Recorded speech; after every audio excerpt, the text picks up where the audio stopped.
Riddick Bowe's life and boxing career is a tale of triumph, tragedy, and redemption.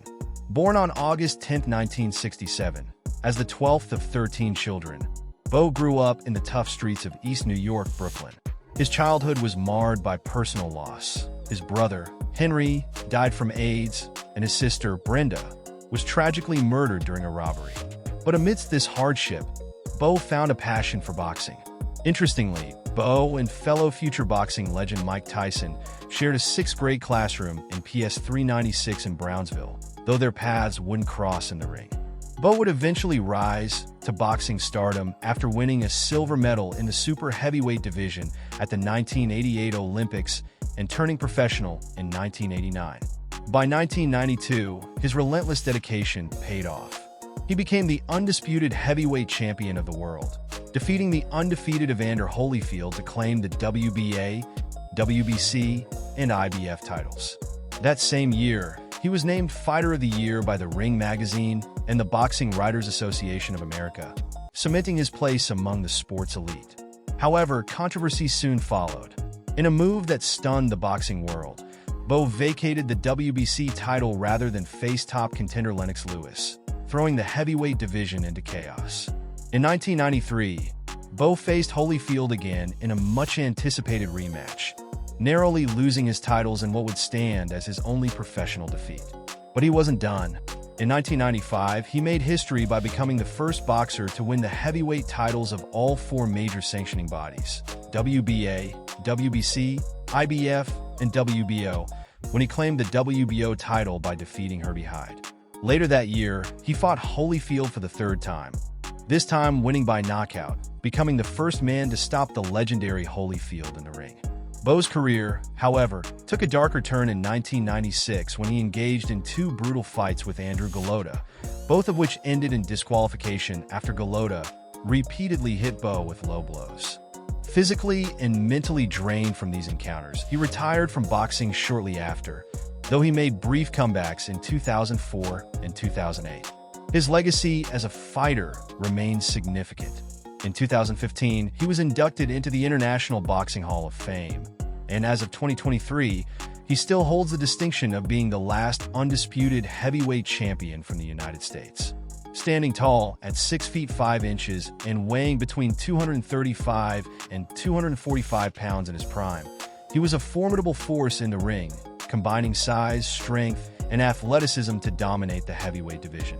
However, despite earning millions as a boxing superstar, his journey after retirement hasn't mirrored the wealth of his peak years. As of 2024, his net worth is estimated between $500,000 and $1 million. A stark reminder of the financial hurdles many athletes face after the spotlight fades. His story underscores the highs and lows of a champion's life beyond the ring. About personal life, Riddick Bowe's personal life has been as tumultuous as his boxing career was legendary. In the early 1990s, he married Judy, and together they had 5 children. However, beneath the surface of their family life, tensions simmered. In 1998, these tensions exploded into a shocking and highly publicized incident where Bowe, in a desperate attempt to reconcile with Judy, kidnapped her and their children. This act led to his arrest and eventual imprisonment. Judy filed for divorce, citing physical abuse as a reason, further adding to the personal turmoil surrounding the former champion. In 2000, Bowe remarried, this time to Terry Blakeney, but once again his personal life was marred by allegations of domestic abuse. Despite these setbacks and the shadow they cast over his personal life, he sought redemption through various humanitarian efforts. His commitment to giving back became a significant part of his story. His philanthropic work has been aimed at helping those who, like him, grew up in difficult circumstances. He has supported numerous youth programs, particularly in his hometown of Brooklyn, mentoring young people and encouraging them to stay off the streets and pursue positive futures.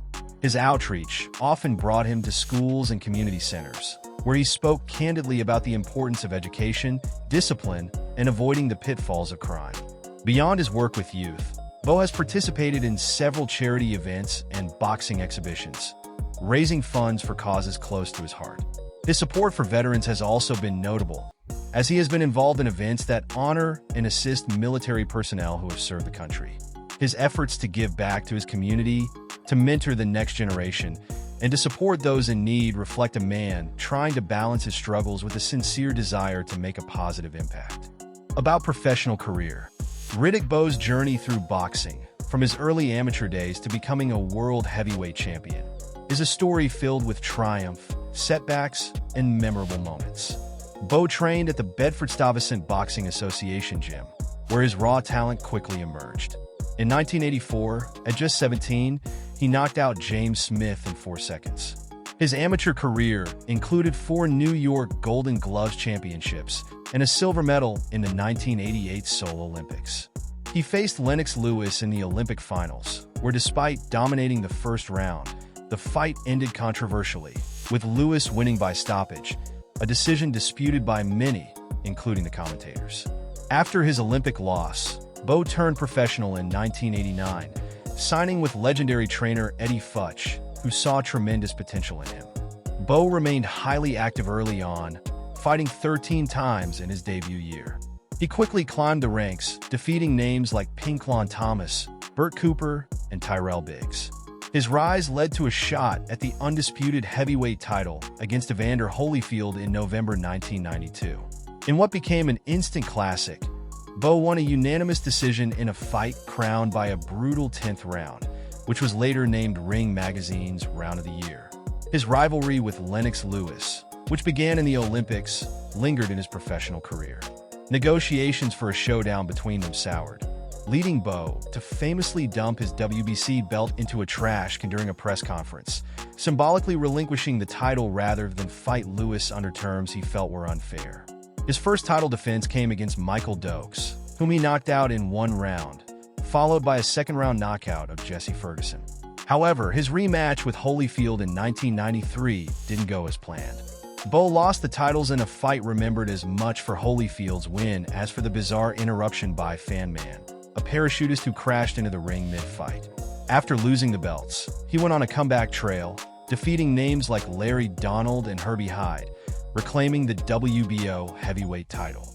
His rivalry with Holyfield ended with a 3rd and final bout, where Bowe secured an 8th-round stoppage, cementing his place in heavyweight history. However, it was his 2 infamous fights against Andrew Golota in 1996 that remain some of the most chaotic moments in boxing history. Both bouts ended in disqualification for Golota after repeated low blows, leading to massive riots in and around the ring. Despite being ahead on points, Golota's lack of discipline and Bowe's resilience left the crowd in shock. His career saw a steady decline after the Golota fights. He left the ring in 1997 and returned sporadically, most notably in 2004 and 2008, but his comeback lacked the spark of his earlier days.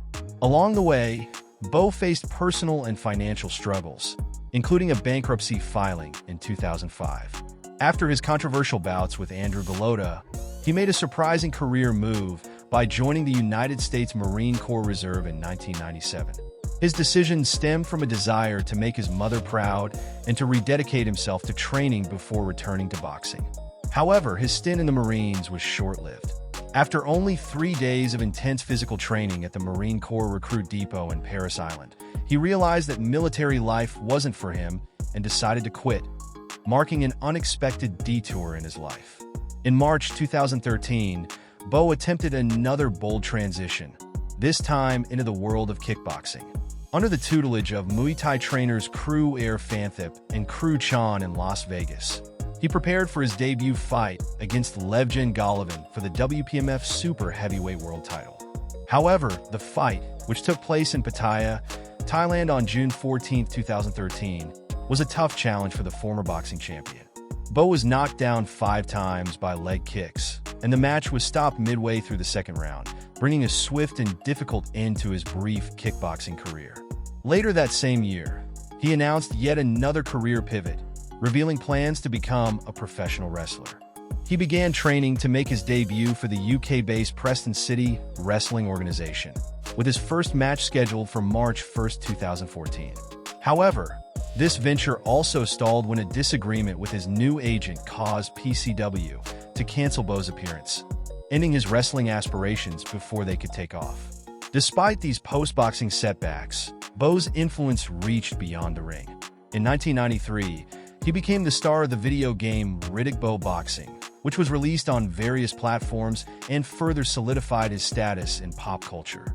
That same year, he made a guest appearance on The Fresh Prince of Bel-Air, playing a bully named Bowe in the episode titled You Bet Your Life. Bowe also appeared in the iconic music video for the Notorious B.I.G.'s hit song M.O. Money M.O. Problems in 1997, highlighting his enduring presence in both sports and entertainment. In 1998, his life took a dramatic turn when he was convicted of kidnapping his estranged wife, Judy, and their 5 children.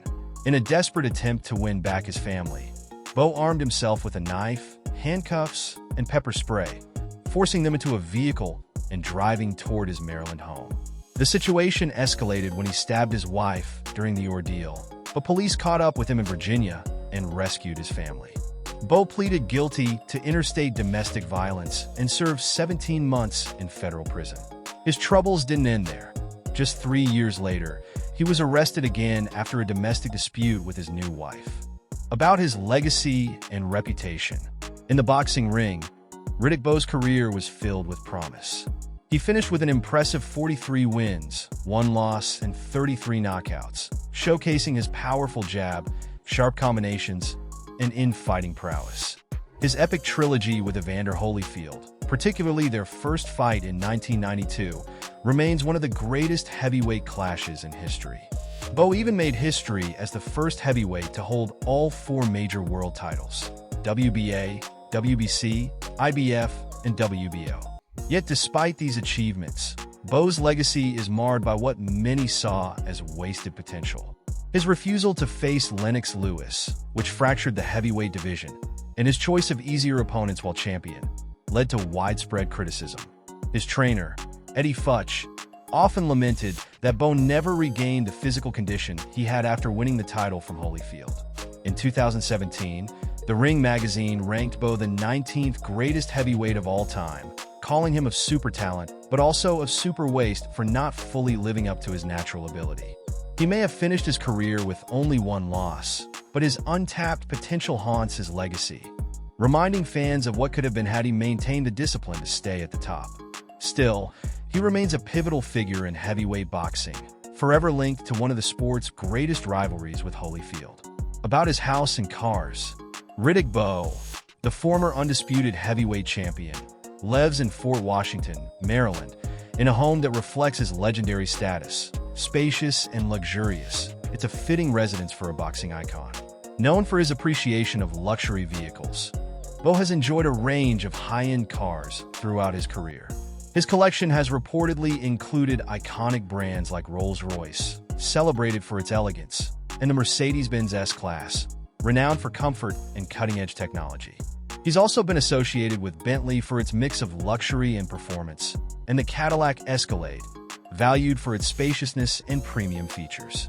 His choice of vehicles mirrors his success and enduring legacy in the boxing world. Thanks for watching.